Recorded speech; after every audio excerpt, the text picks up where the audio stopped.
Aku selalu percaya bahwa sekolah adalah tempat paling aman bagi seorang murid. Tempat di mana kami menuntut ilmu, bermimpi, dan berusaha mengubah nasib. Tapi ternyata aku salah besar.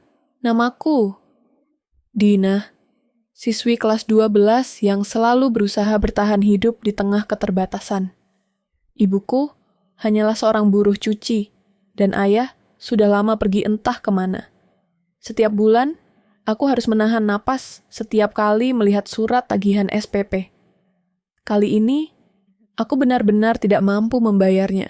Dan disinilah semuanya bermula saat aku melangkah ke ruang kepala sekolah untuk mencari solusi tanpa tahu bahwa tempat itu akan menjadi mimpi buruk yang tak pernah kubayangkan sebelumnya. Aku berdiri di depan pintu ruang kepala sekolah dengan jantung berdegup kencang. Keringat dingin mengalir di pelipisku, sementara jemariku gemetar saat mengetuk pintu kayu itu. Tok, tok, tok. Masuk. Suara berat dari dalam terdengar begitu tenang. Dengan langkah ragu, aku masuk dan langsung melihat Pak Hadi, kepala sekolah, yang duduk dengan tenang di balik meja besar berlapis kaca. Ia tersenyum ramah, seolah-olah seorang bapak yang peduli dengan anak didiknya. Ada apa, Dina? Tanyanya dengan suara lembut. Aku menggigit bibir. Pak, saya ingin meminta keringanan pembayaran SPP. Saya benar-benar tidak punya uang saat ini. Jika ada cara lain, saya bersedia bekerja untuk sekolah. Ia menatapku dengan sorot mata yang sulit kuartikan. Kemudian, dengan nada penuh pengertian, ia berkata, Dina, kamu anak yang pintar dan rajin. Akan sangat disayangkan jika kamu sampai dikeluarkan hanya karena tidak bisa membayar SPP. Tapi, mungkin memang ada cara agar kamu tetap bisa sekolah di sini. Aku mengangguk cepat. Apa saja, Pak? Saya akan lakukan apa saja. Senyumnya melebar. Baik, mulai besok kamu bisa bekerja di ruangan ini. Membantu merapikan dokumen, membuat kopi, atau hal-hal kecil lainnya. Aku merasa sedikit lega. Jika hanya pekerjaan administrasi ringan, maka itu tidak masalah. Namun, aku tidak menyadari bahwa keputusan itu akan membawaku ke dalam jeratan yang lebih gelap. Hari-hari berlalu, aku datang ke ruang kepala sekolah setiap pagi, sebelum kelas dimulai, dan setiap siang setelah jam pelajaran berakhir. Pada awalnya, semuanya terasa normal. Aku hanya menyusun dokumen, membuat teh, atau membantu mencatat sesuatu. Tapi lama-lama, aku mulai merasakan sesuatu yang janggal. Tatapan Pak Hadi berubah. Jika dulu ia terlihat ramah dan bersahaja, kini tatapannya terasa berbeda. Ia sering menatapku terlalu lama, seakan mengamati setiap inci tubuhku. Kadang, ia berdiri terlalu dekat, suaranya terlalu lembut, dan tangannya bergerak tanpa perlu, menyentuh pundakku dengan alasan membenarkan jilbab, atau menyentuh tanganku saat memberikan dokumen. Aku mulai merasa tidak nyaman. Suatu hari, saat aku tengah merapikan dokumen di mejanya, ia berdiri di belakangku, terlalu dekat. Dina, bisiknya pelan. Kamu senang bekerja di sini, kan? Aku menelan ludah. Iya, Pak. Tentu saja, kamu harus bersyukur. Tidak semua murid mendapatkan kesempatan sepertimu. Aku menggigit bibir dan mengangguk. Tapi jantungku berdebar keras. Merasa ada sesuatu yang tidak benar. Hari berikutnya, semuanya semakin buruk. Saat semua guru dan siswa sudah pulang, aku masih berada di ruangan itu untuk merapikan beberapa berkas. Pak Hadi duduk di kursinya, memperhatikanku tanpa berbicara. Dina, katanya pelan, kamu tahu, aku sudah sangat membantumu. Jika aku mau, aku bisa saja mengeluarkanmu dari sekolah kapanpun. Aku terdiam. Ada sesuatu dalam suaranya yang terdengar menekan. Kamu harus tahu cara berterima kasih, lanjutnya. Aku mundur selangkah. Hatiku menjerit. Aku tahu arah pembicaraan ini. Aku tahu ada sesuatu yang salah. Tapi aku tidak bisa langsung lari. Aku butuh sekolah. Aku butuh ijazah ini. Aku menggigit bibir, berusaha mencari kata-kata, tapi sebelum sempat berkata apapun, pintu ruangannya tiba-tiba diketuk. Tok, tok, tok. Aku hampir menangis lega.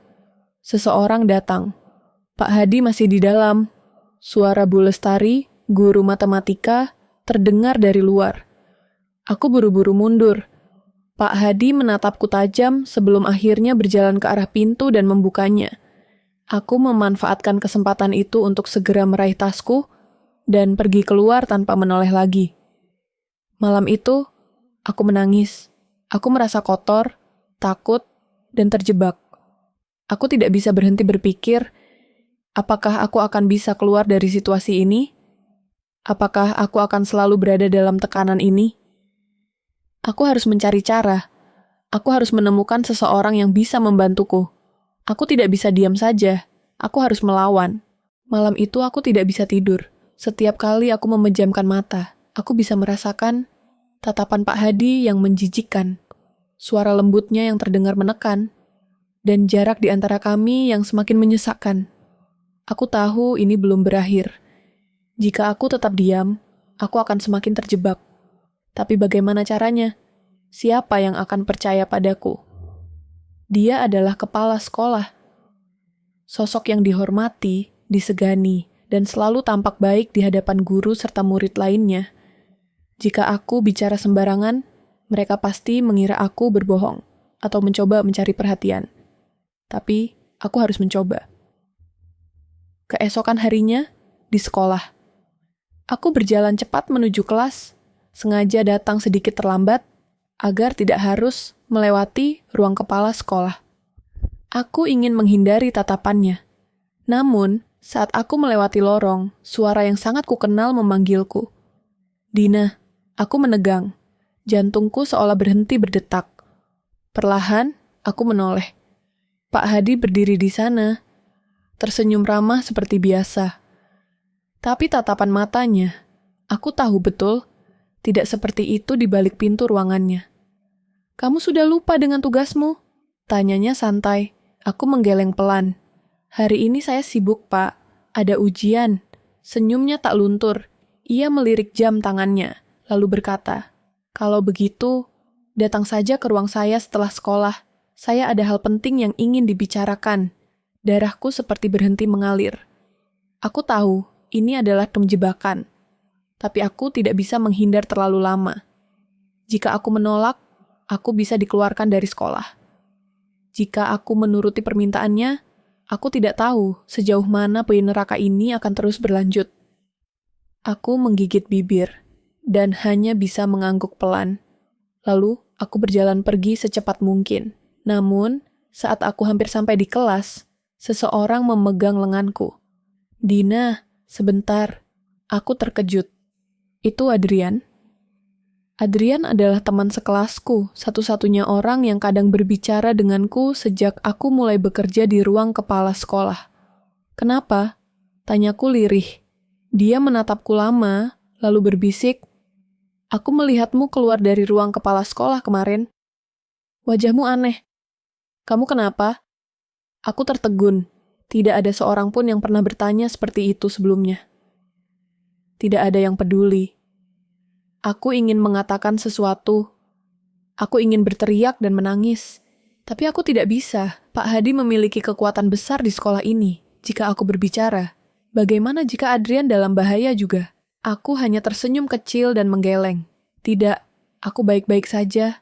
Adrian menatapku dengan ragu, tapi akhirnya mengangguk. "Kalau ada apa-apa, bilang ke aku." Aku tidak menjawab dan hanya berjalan masuk ke kelas. Tapi dalam hati, aku tahu ini kesempatan. Jika Adrian saja bisa menyadari ada sesuatu yang salah, berarti aku tidak benar-benar sendirian. Aku harus menyusun rencana. Aku harus mengakhiri semua ini. Jam pulang sekolah. Aku berdiri di depan ruang kepala sekolah lagi. Tanganku gemetar. Di dalam, Pak Hadi pasti sedang menunggu. Aku bisa saja lari. Aku bisa saja pulang dan pura-pura lupa. Tapi kali ini, aku datang, bukan sebagai korban. Aku mengambil napas dalam, mengeluarkan ponsel dari saku, lalu menekan tombol rekam suara. Dengan jantung berdebar, aku mengetuk pintu dan masuk ke dalam. "Hoi!" Aku masuk ke dalam ruangan dengan hati berdebar. Suasana di dalam terasa lebih dingin dari biasanya. Meskipun Jendela tertutup rapat dan tidak ada AC. Pak Hadi duduk di kursinya, tersenyum seperti biasa. Seolah-olah dia adalah seorang ayah yang baik. Bukan monster yang selama ini bersembunyi di balik wajah ramahnya. "Duduklah, Dina," katanya lembut. Aku mengangguk pelan dan duduk di kursi di depannya. Aku bisa merasakan ponselku bergetar di dalam saku. Rekaman suara sedang berjalan. "Apa yang ingin Bapak bicarakan?" Tanyaku berusaha tenang. Pak Hadi menyilangkan jari-jarinya di atas meja dan menatapku lama. "Dina, aku sudah banyak membantumu, bukan?" Aku menggigit bibir. "Iya, Pak. Dan aku yakin kamu tahu cara berterima kasih." Nafasku tercekat. Sama seperti sebelumnya, tatapannya mulai berubah. Senyum itu bukan lagi milik seorang kepala sekolah yang peduli pada muridnya.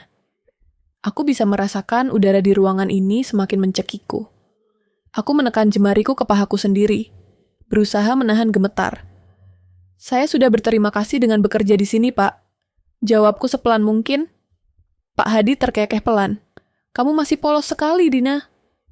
Dia bangkit dari kursinya, berjalan perlahan ke arahku. Aku menegang. Aku ingin berdiri, tapi secepat kilat dia sudah berdiri di sampingku. Aku menggenggam rokku erat-erat.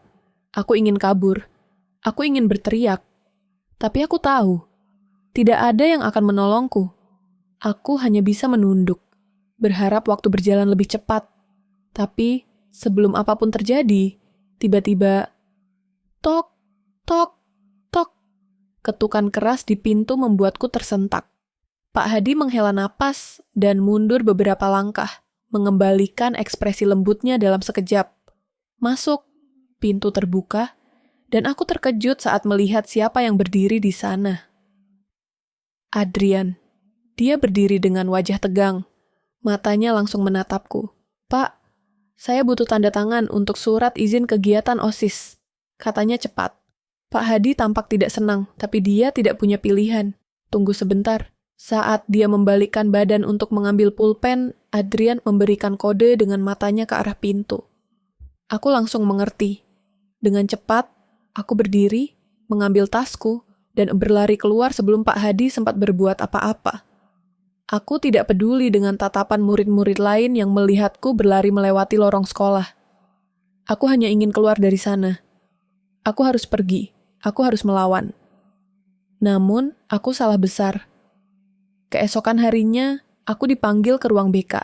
Saat aku masuk, aku melihat Ibu Lestari, guru BKAS, duduk dengan ekspresi serius. Di sampingnya, Pak Hadi. Aku langsung tahu ini jebakan. "Dina," kata Bu Lestari pelan, "kami menerima laporan bahwa kamu menyebarkan fitnah tentang Pak Hadi.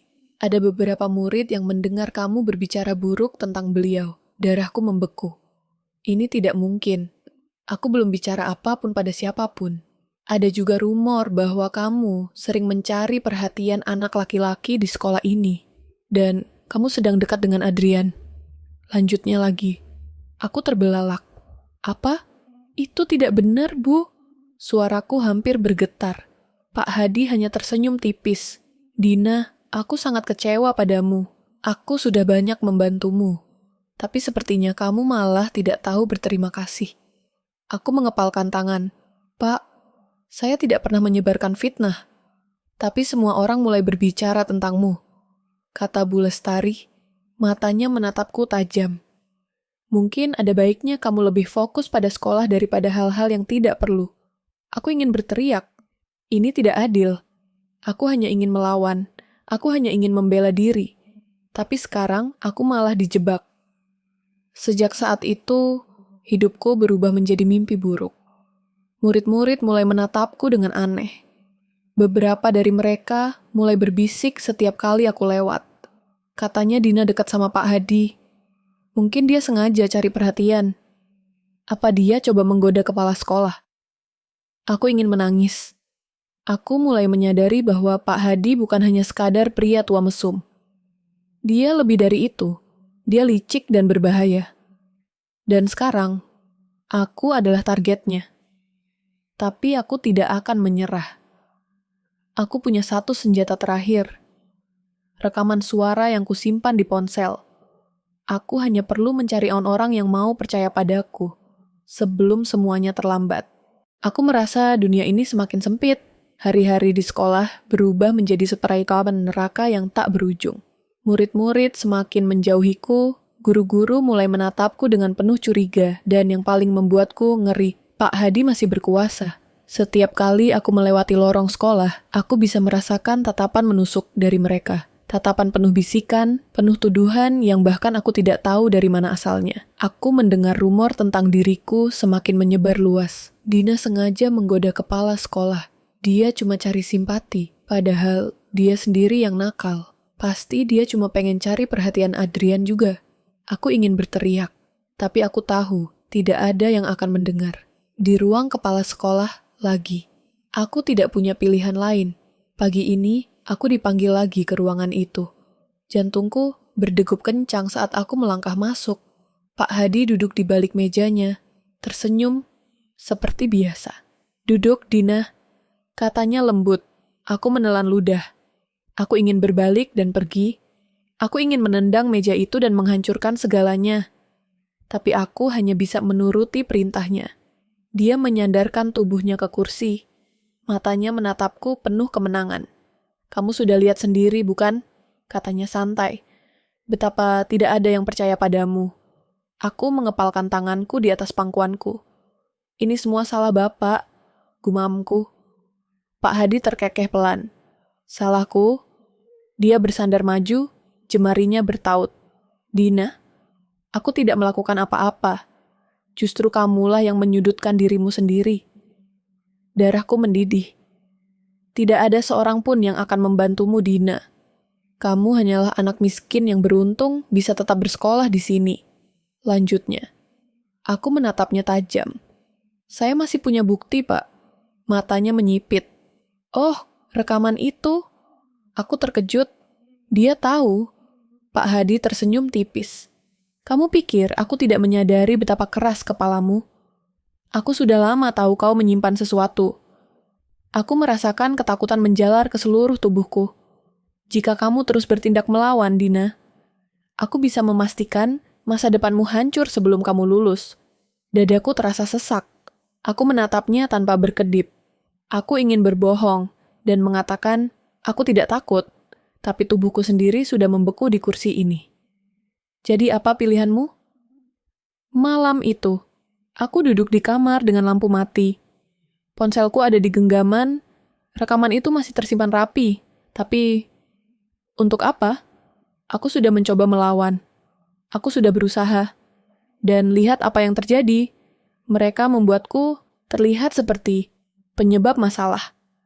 Mereka memutarbalikkan keadaan. Mereka mengisolasiku. Aku mencoba menghubungi beberapa guru yang menurutku bisa dipercaya, tapi mereka hanya memberikan nasihat kosong. "Jangan cari masalah, Dina.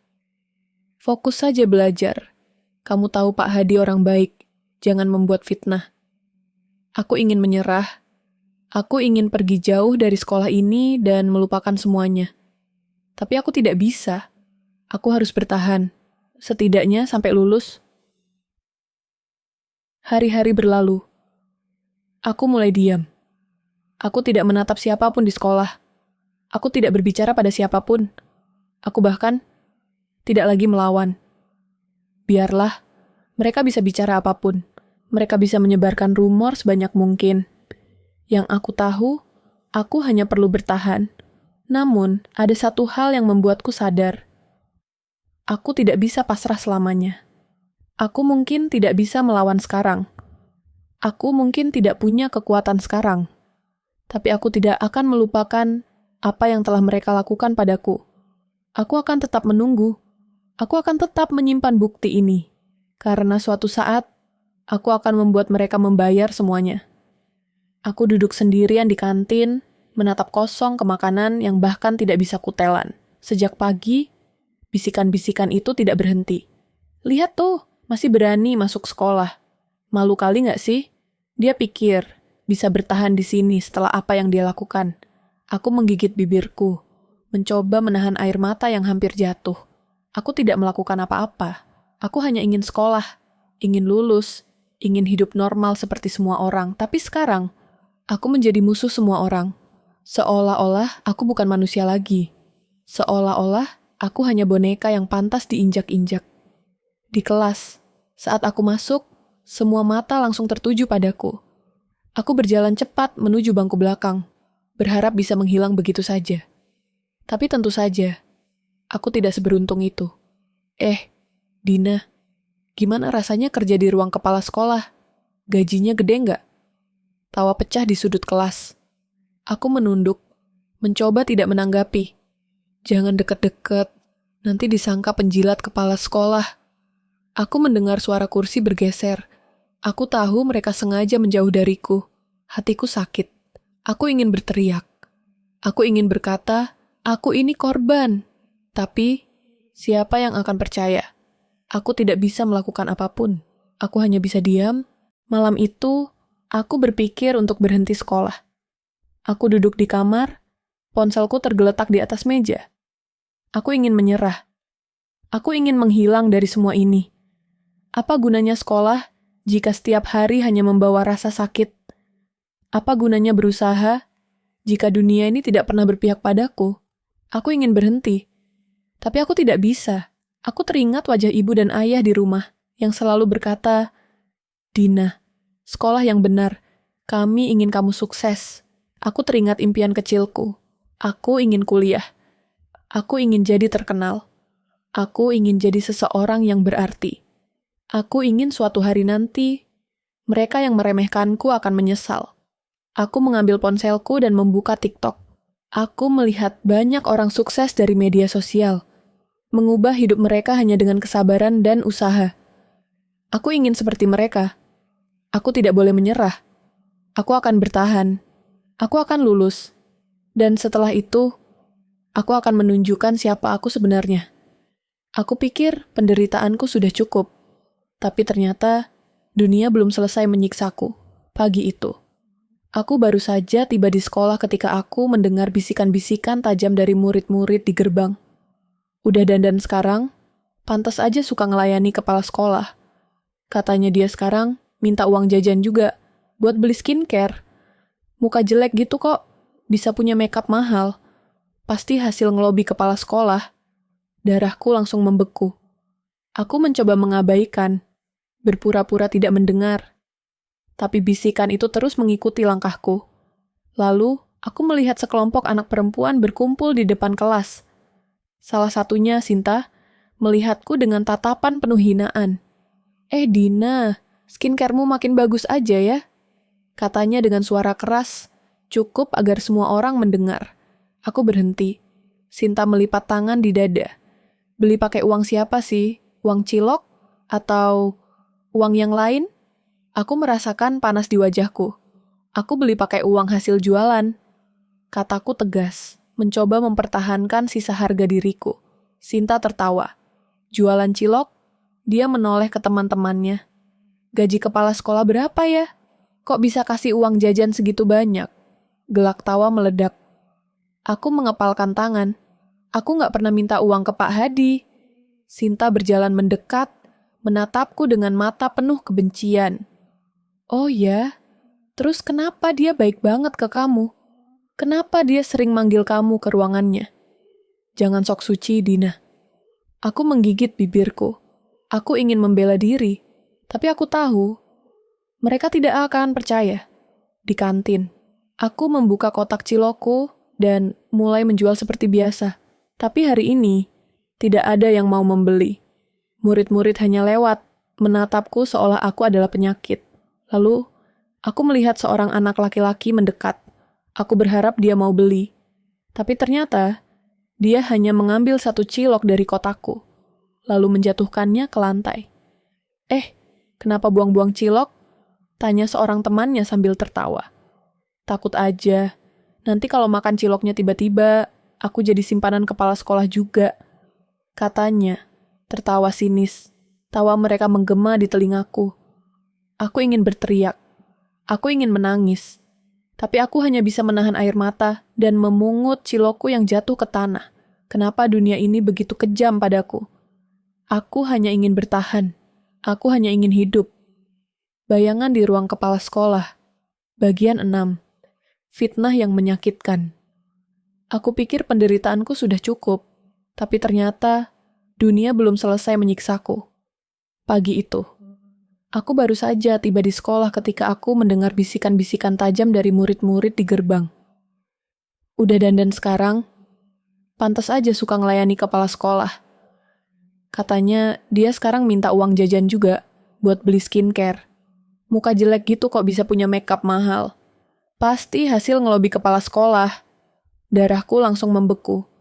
Aku mencoba mengabaikan, berpura-pura tidak mendengar. Tapi bisikan itu terus mengikuti langkahku.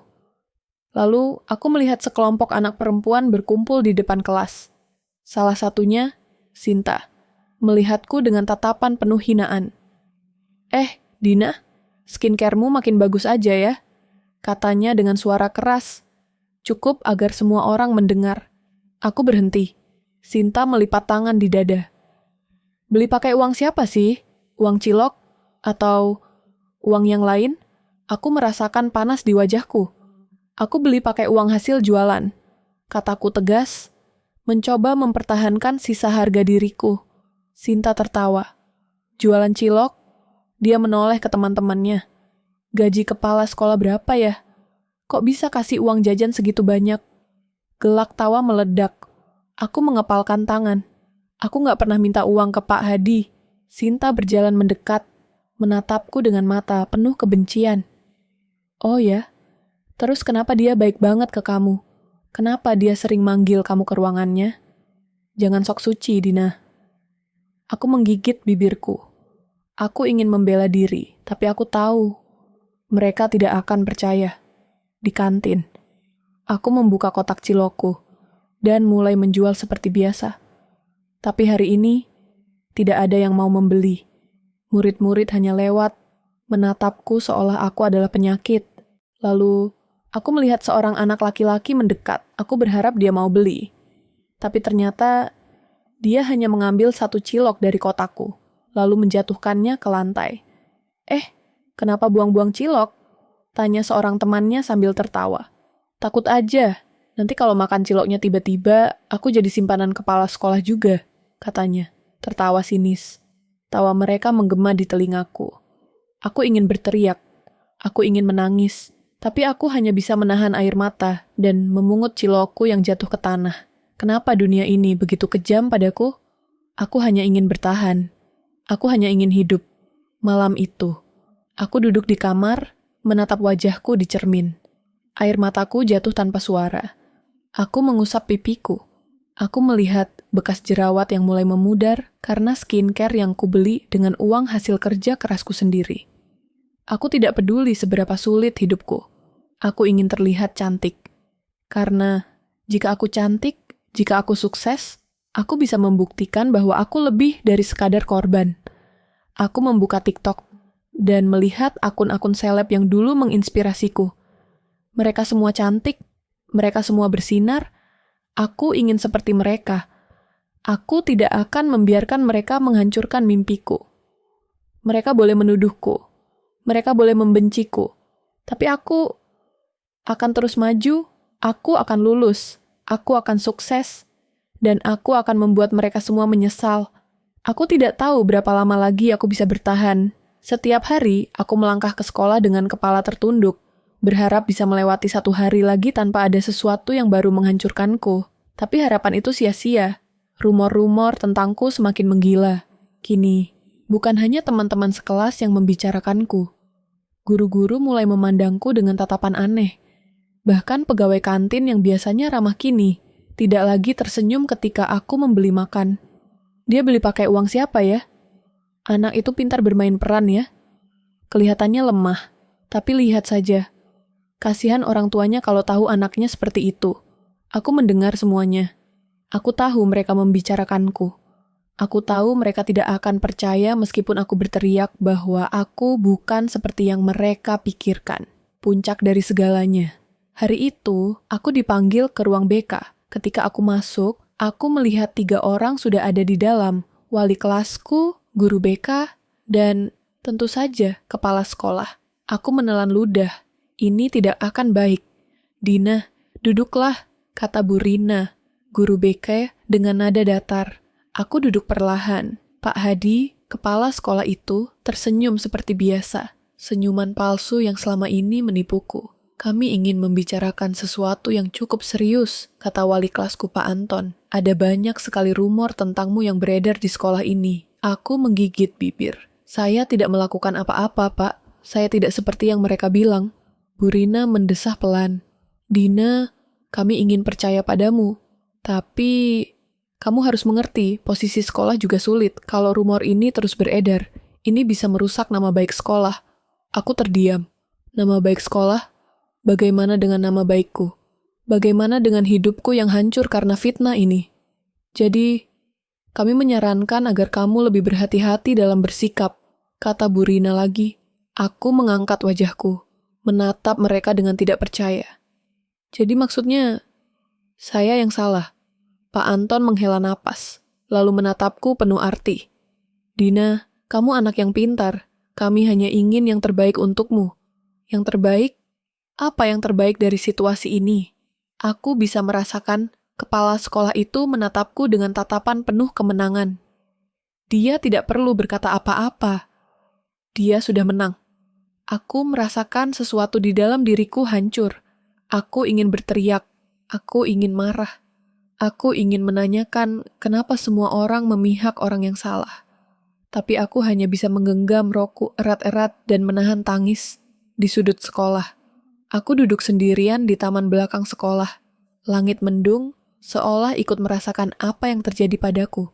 Aku mengeluarkan ponselku, membuka TikTok, dan menonton video-video seleb cantik yang dulu aku impikan bisa menjadi seperti mereka.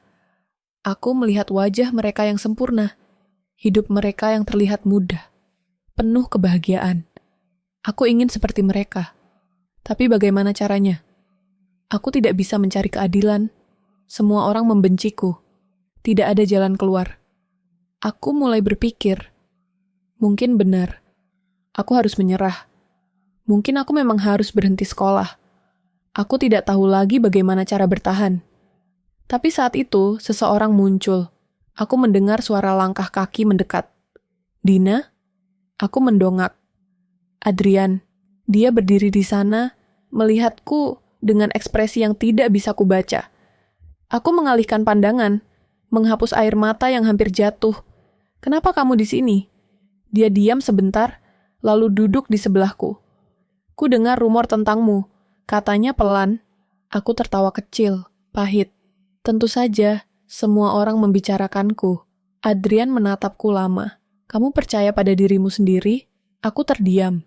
Aku ingin menjawab iya, tapi bahkan aku tidak yakin lagi dengan diriku sendiri. Adrian menghela napas. Aku tidak percaya rumor itu, katanya akhirnya. Aku kenal kamu, Dina. Aku tahu, kamu tidak seperti yang mereka katakan. Aku merasakan hatiku bergetar. Hanya satu orang yang percaya padaku. Dan itu terasa seperti cahaya kecil di tengah kegelapan yang hampir menelanku hidup-hidup. Aku pikir Adrian hanya berkata begitu saja. Aku pikir dia hanya mencoba menghiburku. Tapi keesokan harinya, sesuatu yang tidak kuduga terjadi. Kalian tahu nggak? Ada yang bilang justru Pak Hadi yang sering manggil Dina ke ruangannya. Aku menghentikan langkahku, begitu mendengar percakapan sekelompok siswa di depan kelasku. Iya, aku dengar juga. Coba pikir deh, yang bawa-bawa nama Dina kan mulainya dari anak-anak kelas kita sendiri. Bisa aja sebenarnya Pak Hadi yang ada maunya, tapi malah nyebar rumor biar nggak dicurigai. Aku membeku. Jadi, sekarang desas-desus itu mulai berbalik. Aku menelan ludah. Tidak mungkin semudah itu. Tapi saat aku masuk ke dalam kelas, aku merasakan tatapan yang berbeda. Kali ini, mereka tidak hanya menatapku dengan kebencian, tetapi juga dengan kecurigaan. Sementara itu, di ruang guru, apa maksudnya ini? Suara Pak Hadi terdengar keras, penuh emosi. Beberapa guru saling bertukar pandang. Tidak ada yang berani menjawab. Kalian percaya pada omong kosong anak-anak itu? Aku ini kepala sekolah. Aku menjaga integritas sekolah ini. Pak Anton, wali kelasku, akhirnya angkat bicara, suaranya lebih tenang. Kami tidak bilang kami percaya, Pak. Tapi rumor ini berkembang cepat. Kami perlu membicarakannya. Pak Hadi mengembuskan napas kasar. Dengar Dina itu anak yang bermasalah. Dia mungkin ingin menjatuhkan namaku. Dengan pura-pura menjadi korban. Seketika, aku yang sedang menguping dari luar merasa tubuhku menegang. Dia mencoba membalikkan situasi. Dia ingin membuatku terlihat seperti si manipulator. Tapi, sebelum Pak Anton bisa membalas, seorang guru lain, Bu Laila, angkat bicara. Tapi Pak, saya perhatikan selama ini memang Dina sering sekali dipanggil ke ruangan Bapak. Dan itu selalu saat jam istirahat atau setelah pulang sekolah. Waktu saya bertanya, dia selalu bilang hanya urusan administrasi. Tapi sejujurnya, saya juga merasa ada yang aneh. Jantungku berdegup kencang. Setidaknya, ada satu orang guru yang mulai ragu. Namun, aku tahu ini belum cukup. Di koridor sekolah saat istirahat, aku berusaha berjalan seperti biasa. Berpura-pura tidak peduli dengan semua rumor yang berseliweran. Tapi begitu aku melewati sekelompok siswa, salah satu dari mereka sengaja berbicara lebih keras. Katanya sekarang malah Pak Hadi yang suka godain Dina ya. Aku melihat ke arah suara itu, mereka menatapku dengan senyuman sinis. Lah, bukannya Dina sendiri yang minta perhatian Pak Hadi duluan. Cuma karena skenario berantakan, dia mulai playing victim, aku mengatupkan rahang. Ternyata, meskipun rumor mulai bergeser, orang-orang tetap tidak percaya padaku. Bahkan sekarang aku dianggap sebagai pencipta drama. Di ruang kepala sekolah, aku dipanggil lagi. Begitu aku masuk, Pak Hadi menutup pintu rapat-rapat. Wajahnya merah padam. Dengar Dina, suaranya rendah, penuh tekanan. Aku tidak tahu apa yang kamu lakukan sampai rumor itu berubah. Tapi kalau kau pikir ini akan menyelamatkanmu, kau salah besar. Aku tidak menjawab. Aku hanya menatapnya. Tidak takut, tidak gemetar. Aku sudah lelah. Aku tidak melakukan apa-apa, Pak. Kataku akhirnya. Sama seperti ketika mereka menyebarkan fitnah pertama tentang saya juga tidak mengubah rumor ini. Pak Hadi menyipitkan matanya.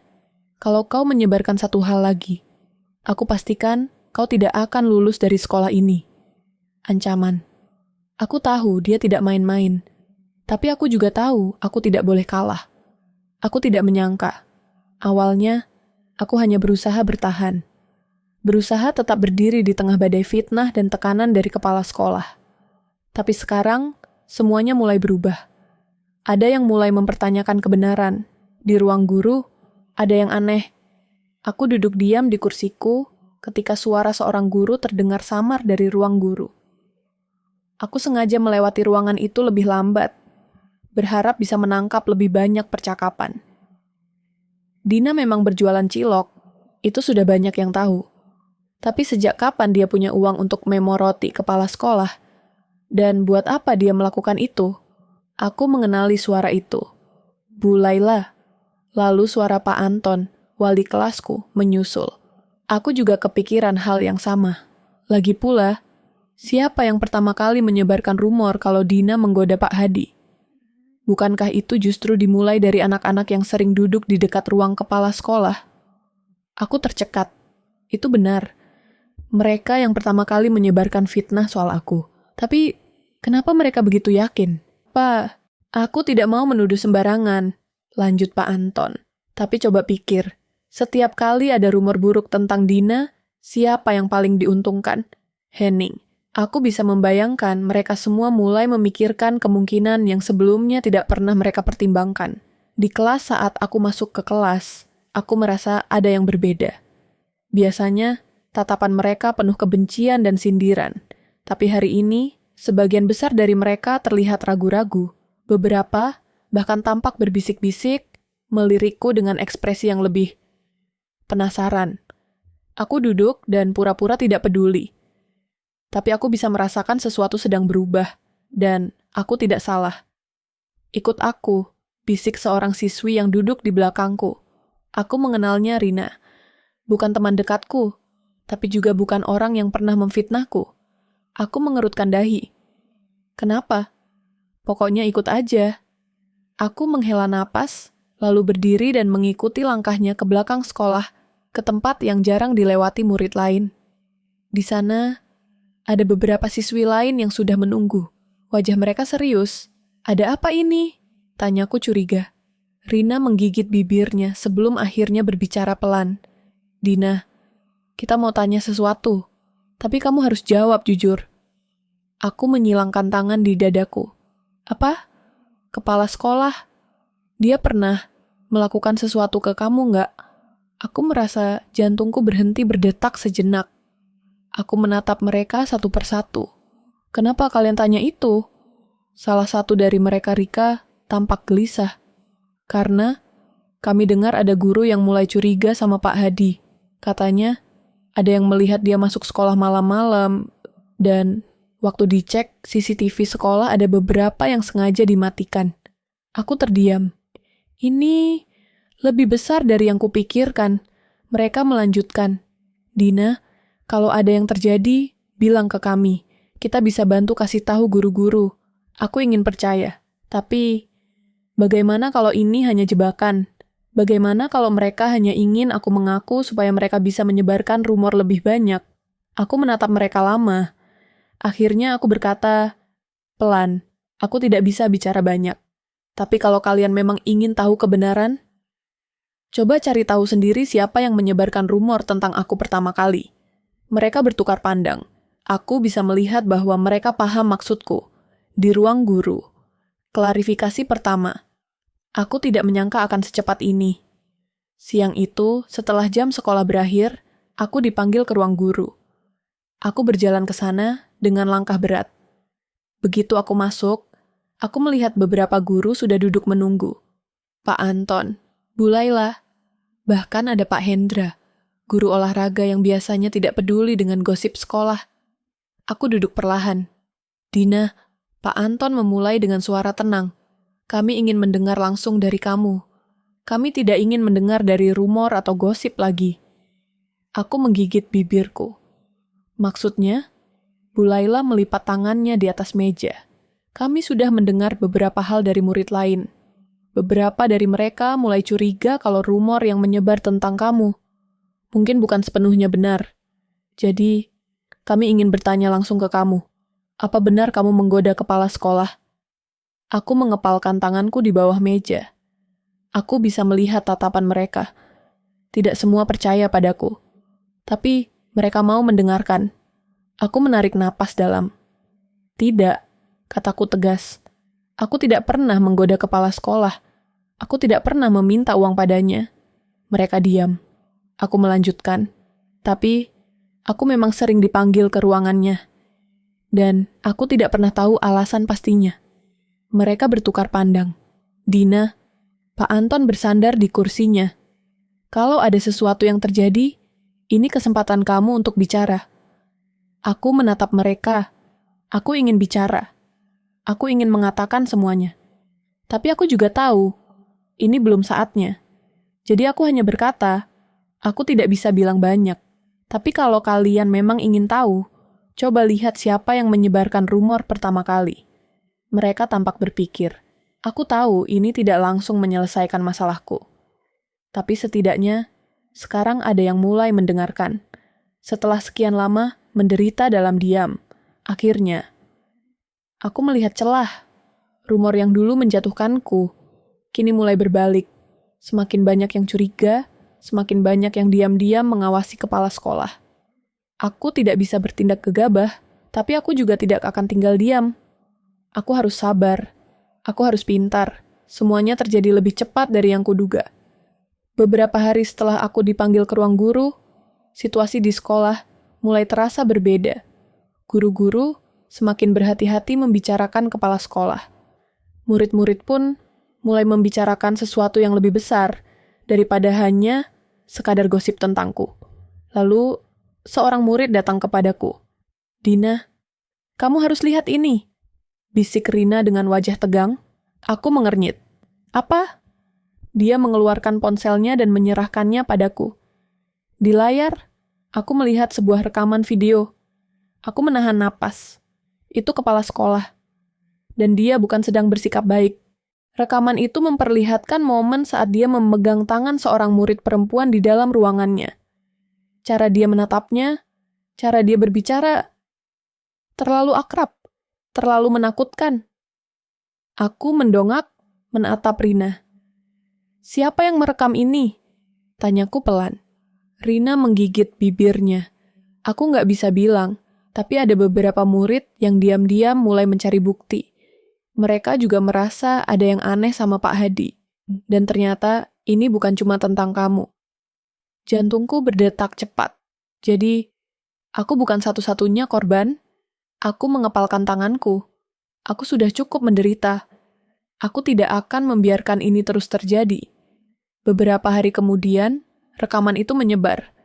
Aku tidak tahu siapa yang pertama kali menyebarkannya, tapi tiba-tiba semua orang membicarakan hal yang sama. Kepala sekolah bukan orang baik seperti yang mereka kira. Guru-guru mulai panik, murid-murid mulai berani membicarakannya di kelas, di lorong, bahkan di kantin. Dan akhirnya datanglah pengumuman yang mengejutkan semua orang. Pihak sekolah mengadakan rapat darurat. Kepala sekolah dipanggil oleh dinas pendidikan. Sekolah menjadi kacau. Tidak ada yang tahu pasti apa yang akan terjadi. Tapi satu hal yang pasti, kedok kepala sekolah sudah mulai terbuka. Aku melihat wajahnya ketika dia keluar dari ruangannya untuk terakhir kali. Dia menatap sekeliling dengan ekspresi yang belum pernah kulihat sebelumnya. Campuran antara takut, marah, dan panik. Matanya bertemu denganku. Aku tidak takut lagi. Aku hanya menatap balik tanpa berkedip. Aku ingin dia tahu. Aku tidak menangis lagi. Aku tidak ketakutan lagi. Aku tidak akan tunduk lagi. Hari-hari setelah kepala sekolah menghilang terasa aneh. Sekolah terasa lebih tenang. Tapi aku tahu, aku tidak bisa langsung melupakan semua yang terjadi. Luka-luka itu tetap ada. Kenangan pahit itu tidak akan hilang begitu saja. Tapi aku punya tekad. Aku akan lulus. Aku akan kuliah. Aku akan sukses. Aku akan membuktikan pada dunia bahwa aku lebih dari sekadar gadis yang pernah mereka remehkan. Dan suatu hari nanti, aku akan menceritakan semuanya. Bukan untuk mengingat luka, tapi untuk menunjukkan bahwa aku tidak pernah kalah. Lonceng sekolah berbunyi untuk terakhir kalinya. Aku berdiri di tengah lapangan, mengenakan seragam putih abu-abu yang akan segera kutinggalkan. Toga biru tua bertengger di kepalaku, menandakan aku sudah lulus. Aku menatap langit. Akhirnya, setelah semua penderitaan, fitnah, air mata, dan perjuangan, aku berhasil keluar dari neraka ini. Kepala sekolah sudah lama pergi. Nama baikku memang tidak langsung pulih, tapi waktu adalah penyembuh yang baik. Orang-orang mulai menyadari siapa yang benar dan siapa yang salah. Dan aku tidak hanya berhasil lulus dengan nilai bagus, tapi juga berhasil membangun mimpiku. Aku tidak pernah menyangka, hanya dengan berjualan cilok dan terus membuat konten di TikTok, hidupku akan berubah begitu drastis. Setelah lulus, aku fokus membuat konten tentang kehidupanku, perjuanganku, dan tentu saja makeup. Aku menunjukkan pada dunia bahwa kecantikan bukan sekadar wajah, tapi juga tekad dan keberanian. Followerku semakin banyak, endorsement berdatangan. Aku mulai dikenal, bahkan dipanggil ke berbagai acara untuk berbagi kisah. Siapa sangka, gadis yang dulu diejek, direndahkan, dan difitnah. Sekarang berdiri di atas panggung kesuksesan. Dan yang paling membahagiakan, aku bisa membuat orang tuaku bangga. Hidup memang tidak selalu adil. Akan ada saat di mana dunia terasa begitu kejam, di mana semua usaha terasa sia-sia, dan di mana kamu merasa tidak punya siapa-siapa. Tapi jangan pernah menyerah. Jika aku bisa melewati semua ini, kalian juga bisa. Teruslah berjuang. Percayalah pada diri sendiri. Karena suatu hari nanti, kamu akan melihat ke belakang dan tersenyum. Menyadari bahwa semua luka itu membentuk dirimu menjadi lebih kuat. Jangan biarkan dunia menentukan takdirmu. Kamulah yang menulis kisah hidupmu sendiri. Malam itu, aku duduk di balkon apartemenku, menatap kota yang gemerlap. Di tanganku, ada ponsel yang menunjukkan jumlah followersku, 1 juta. Aku menarik napas panjang, mengingat semua yang telah kulalui. Dulu, aku pernah mau hampir menyerah. Dulu, aku pernah berpikir bahwa kebahagiaan itu hanya ilusi. Tapi lihat aku sekarang, aku tersenyum. Aku bukan lagi Dina yang dulu. Aku Dina yang berani bermimpi. Aku Dina yang menang.